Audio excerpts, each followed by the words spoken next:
Welcome to Turn It Up a Notch Wednesday today. I'm Gary Michaels, your host, and I wanted to come to you with a topic called comeback. Actually, bigger than that, comeback from setbacks. Now, you might be noticing that I'm wearing my San Jose Sharks hat. I actually reside in San Jose, and last night was a huge comeback for the San Jose Sharks.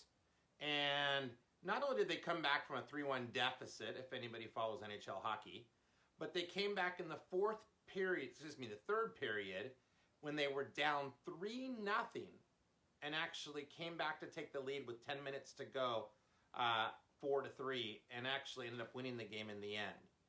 Now, this is something that anybody knows anything about hockey is really difficult to do. But let's talk a little bit about comebacks and how it affects all of us. You know, it's a not quitting. It's great perseverance. And I remember last night, after all the interviews, the coach said, guys, we got this. We got this. And kept saying that to the team so the team would believe it. And after the first goal was scored by the Sharks, the Logan Couture, who made the goal, said number one, and you could see it with confidence that the team believed that they were going to come back. And that is half or even more of the battle when you're coming back from adversity. I call it BBF, guys, bounce back fast. We all have setbacks, and every one of us has an opportunity to have a comeback.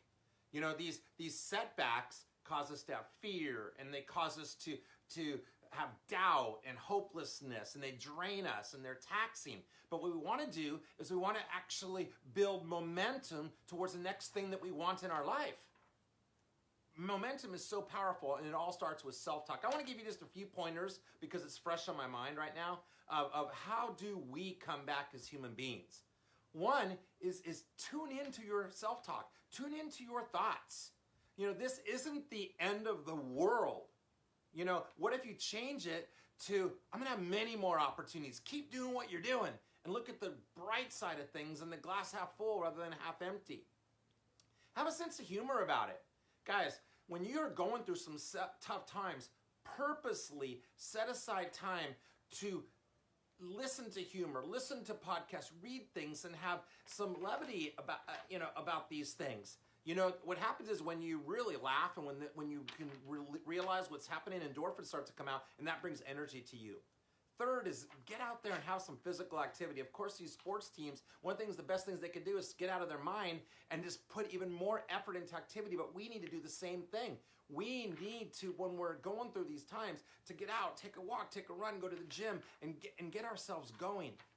Those are huge things to have a comeback, guys. Comeback. And also break your goal into small pieces. Think about if you're behind in a goal, don't try to take it all in one big chunk. Break it down into small pieces bit by bit and say, hey, I'm halfway there. I'm 3/4 of the way there. And it's much the easier thing to bite off small pieces. Lastly is take some time to relax, guys, in between all of these setbacks so that you have the energy to come back.